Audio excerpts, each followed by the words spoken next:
जरदारी साहब पकड़े गए, आज हमजा शहबाज साहब पकड़े गए और उसके ऊपर बहुत डिफरेंट किस्म की पॉलिटिक्स करने की कोशिश की जा रही है। मैंने सोचा आपसे शेयर कर ले। कहा जा रहा है कि विक्टिमाइज किया जा रहा है। विक्टिमाइज असल में नहीं किया जा रहा। पहले रियासती अदारों को विक्टिमाइज किया जाता था। पिछली हुकूमतों का वतीरा यह था कि क्योंकि उन्हें 5 साल कंड्यूसिव एनवायरनमेंट चाहिए होता था लूट मार करने के लिए, और उस कंड्यूसिव एनवायरनमेंट को प्रोवाइड करने में अपोजिशन का बड़ा हाथ होता है, तो अपोजिशन के साथ मिल जाते थे और अपोजिशन के खिलाफ अगर अकाउंटेबिलिटी होती थी तो हुकूमत अपोजिशन को प्रोटेक्ट करती थी। हुकूमत के खिलाफ होने लगती थी तो हुकूमत तो खुद ही पार में होती है। तो हुकूमत रियासती अदारों को मुतासर करती थी, प्रेशराइज करके, किसी की अकाउंटेबिलिटी नहीं होने देती थी।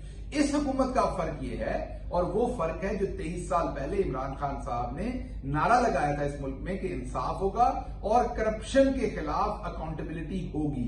अब वो हो रही है, और ये हुकूमत वो पहली हुकूमत है पिछले बहुत सारी दहाइयों में जो रियासती अदारों को प्रेशराइज नहीं कर रही कि अकाउंटेबिलिटी किसी का। हमारे अपने लोगों के खिलाफ बेशक हो, आपने देखा रिजाइन भी हुए लोग, नैब की कस्टडी में भी गए, बेशक नून के खिलाफ हो, बेशक भी। अब एहतसाब तो होना है, मजीद कड़ा एहतसाब होना है इंशाल्लाह इस मुल्क में। और जिन्होंने लूटा, ये ऐसे ही तो एहतसाब नहीं हो रहा। मोहम्मद आकिल टैक्सी चलाता है एबटाबाद में, उसके अकाउंट से करोड़ों रुपए की ट्रांजैक्शन हो रही रमजान शुगर मिल की। मोहम्मद मकसूद एक आम बेचारा मुलाजिम है रमजान शुगर मिल में, मुबैना तौर पर 3 अरब 30 करोड़ की वहां से हो रही है। मुश्ताक चीनी पैसे भेज रहा है हमजा शहबाज साहब को मुबैना तौर पर। ये जो टीटियां लगती रही, ये जो लूट मार आपने की है 70 साल और 50 साल, तो पिछली आप दोनों फैमिली लिमिटेड पार्टी जो है, जरदारी साहब, पहले भुट्टो साहब फैमिली, फिर जरदारी साहब और शरीफ फैमिली, ये जो आपने लूटमार की है, ये इसका एहतसाब कहीं पे तो होना था, हिसाब कहीं पे तो होना था।